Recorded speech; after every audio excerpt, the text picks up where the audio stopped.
Congruencia y semejanza en geometría son dos cosas distintas. Algo congruente es que guarda valores de igualdad y semejanza es que solo hay algunas características que las medidas son equivalentes. Entonces, principalmente uno estudia la congruencia y la semejanza de triángulos, que son los que nos dan un análisis para tomar otro tipo de valores, o son los problemas geométricos donde uno puede desarrollar los procesos de congruencia y semejanza. Realmente son de semejanza, porque de congruencia no hay mucho que proceder en cuanto a análisis. Cuando hay una relación congruente en geometría, hablamos que las características de las longitudes de los lados y las relaciones de los ángulos son equivalentes, es decir, los lados equivalentemente posicionales, ejemplo acá AC y DF son la hipotenusa de ese triángulo, son de la misma longitud, y en este caso los lados laterales que forman el ángulo recto, los catetos, son equivalentes. En este caso, al tener esa correlación, los ángulos también son congruentes entre sí, es decir, posicionalmente uno tiene que tener en cuenta la posición del triángulo, son iguales, es decir, la medida del ángulo A es equivalente o congruente a la medida del ángulo D, la medida del ángulo B es equivalente a la medida del ángulo E y la medida del ángulo C es congruente con la medida del ángulo F. Si se cumple que todos los valores sean equivalentes, decimos que hay congruencia entre las dos figuras. En este caso, el triángulo ABC es congruente, este es el simbolito de congruencia, el igual como con una nubecita o un corchete encima, igual a triángulo DF. Aquí vemos otra característica de las congruencias. Lados equivalentes de la misma longitud, lo que repercute en ángulos de la misma medida.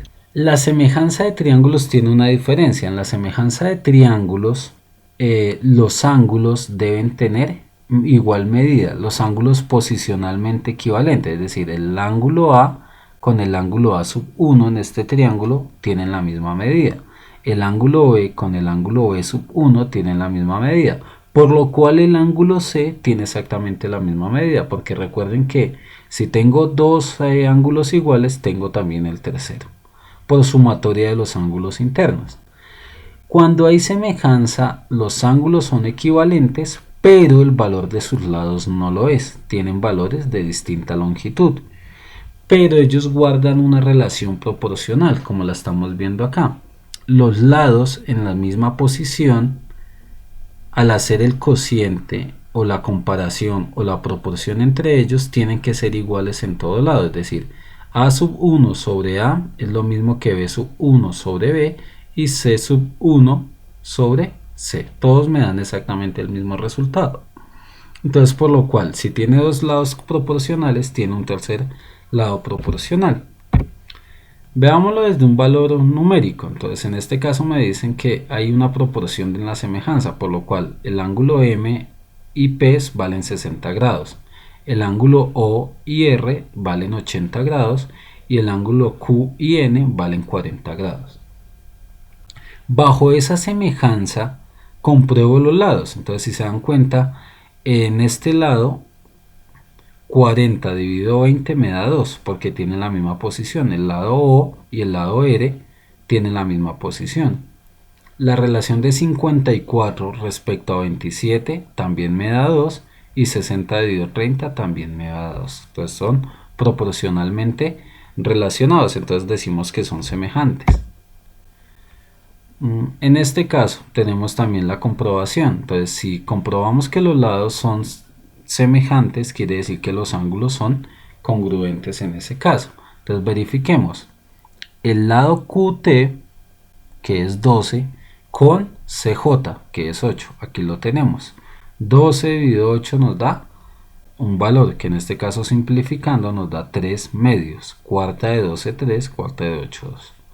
Ahora miremos acá. 18, que es el lado TM, tiene que ir relacionado con el lado JX. Entonces en ese caso tendría que ir 18 sobre 10 para que hubiese la congruencia en ese caso. Y verificamos 18 sobre 10 daría lo que esta equivalencia que tenemos acá no es proporcional. Entonces, al verificar decimos que los triángulos no son semejantes porque no se cumple la igualdad. La semejanza de triángulos se define en algo que se llama teorema de Tales. El teorema de Tales me dice que cuando yo tengo triángulos semejantes, una forma de representar los triángulos semejantes es un triángulo dividido en algún punto por una línea paralela a su base. Si se dan cuenta, BC y DE son líneas paralelas, lo que hace que los dos triángulos que se forman, es decir, DAE y el ángulo ABC, sean semejantes entre sí, por lo cual se debe cumplir las proporcionalidades, es decir, AB proporcional en este caso a BD, que es este lado. Entonces en ese caso es cualquier tipo de semejanza, cualquier tipo de proporcionalidad se va a cumplir. Entonces aplicando eso, la proporción, vemos que toda debe guardar la misma relación. En este caso, este lado de este triángulo sobre este lado nos deben dar la misma relación que A sobre 4 o que 6 sobre B. Entonces, usando eso, debemos verificar todos los resultados de este triangulito, es decir, B y A. Entonces, el lado mayor 4 dividido en el lado menor del triángulo es 2. Entonces debe guardar la misma relación. Entonces para B, 6 dividido, ¿qué número nos da? 2. Entonces B nos da 3. Y A dividido en 4 nos tiene que dar 2. Es decir, 8 dividido 4 también nos da 2. Entonces eso nos ayuda a identificar los resultados en una forma más sencilla. Entonces es una herramienta válida de uso geométrico que es la semejanza de triángulos.